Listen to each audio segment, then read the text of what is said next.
Okay, so first up I've got Foraging with Kids, and this one's really nice. It's in different sections, so you've got like trees and you've got berries. There's coastal plants. There's no index in this one, but within each section it's in alphabetical order. So you've got cleavers and then you've got daisy, dandelion. Something that's quite unique about this one is, so Adele has separated it into different categories, and then she's got a bit about kind of guidelines and foraging with children, and there's a calendar. So this highlights when you can forage for the different parts of a plant, because you might be able to pick one part of the plant in 1 month, but say the flower might not be available until later in the year. She uses illustrations rather than photos, so you might like to colour them in afterwards, especially if you've got children involved. There's kind of fun translations and little background about where the names came from, and then most of the plants will have a recipe that you can try.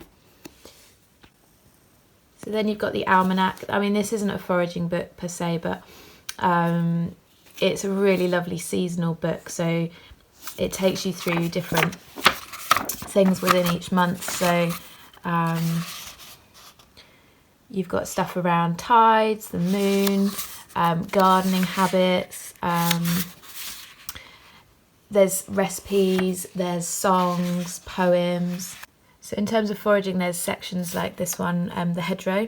So that will highlight some of the things available in the wild that month. And there's some gorgeous illustrations, especially at the beginning of each month, like here.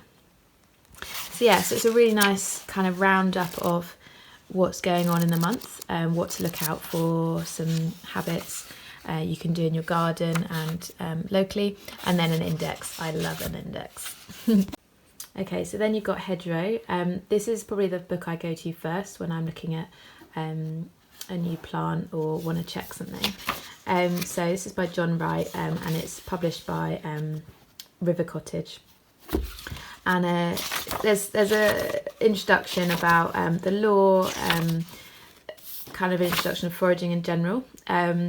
And John's way of writing is just quite humorous. He's been doing foraging for a long time, so he shares a lot of knowledge and yeah, just funny stories about foraging. Yeah, each plant has got a photo, which is really helpful, and this clear section that says where you might find it, when, and a description. So that's really clear. So that's really nice, and tends to be just like 1 or 2 pages per plant. Now at the back there's an index, hooray.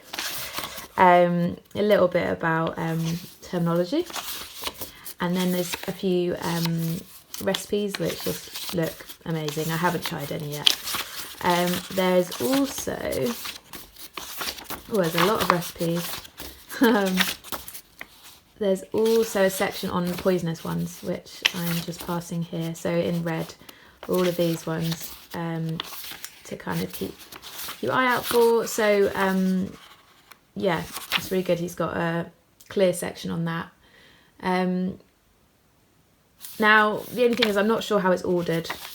It doesn't seem to particularly be in alphabetical order, so I just use the index for that.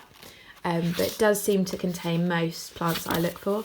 There's also this really helpful calendar, a bit like the Foraging with Kids book. It sort of specifies roots and leaves and things like that. We've got the Edible City, a year of wild food. This one I've actually got out from the library at the moment, and yeah, it's really nice. He's got an introduction, a bit about the law, and then each page has got an illustration. It's in colour with clear little descriptions about what to look out for. And then there's usually a kind of journal entry where he shares where he came across that species, perhaps what was going on in that month, at the time, what else he saw around. So it's kind of like a nature journal in moments. There's also recipes on most pages. And it's also split into months, so that gives you a rough idea of when you might be able to find certain plants, which is really helpful. Again, there's a little kind of glossary at the end with information about poisonous species as well, so that's really helpful. And an index, voila. So yeah, again, that just helps give another angle on everything. I like reading what different people say about different plants. It sort of builds up the picture. So this is the Foragers cookbook. This was published by Totally Wild UK and James Wood, who started that. So there's not loads and loads of different plants in this book, but for each plant there are several recipes. So the dandelion pages, there's about 7 or 8 recipes, I think. They're all in alphabetical order, the plants, and on each plant page it's got a little bit about where you'd find it, things about the name, medicinal uses, any poisonous lookalikes, and then there'll be recipes. So as you can see, there's loads of dandelion recipes. I've tried out the dandelion root coffee before, and I want to try out this cake recipe as well. So yeah, and then it goes through more plants, more recipes, loads and loads of ideas. Really nice to have all the recipes in one place. Totally Wild UK also have recipes on their website, so that's worth checking out. And then again, there's poisonous species at the back to look out for. So yeah, it's a really nice introduction to wild food cooking. A great gift as well. So you can buy that on their website and on Amazon. This is the Foragers calendar, another one by John Wright. I was very attracted by the illustrations, to be honest. Lovely design. What he's done is kind of give estimates for when you might find stuff. He's put a few species on each month, and then extra ones that he's not covered that you would also likely find in that month, with a rough guide as when you'd find it, and a photo.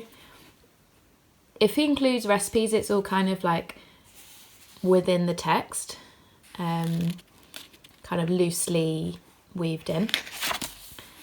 Yeah, it's nice and simple. Again, it's a similar writing style to the hedgerow book, often similar information, but I really like how it's separated into months, so I can flick to that month and see what I can find.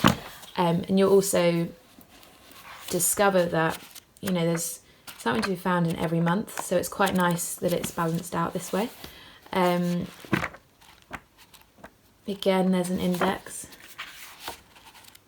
There's stuff about the law again as well, and the poisonous species as well.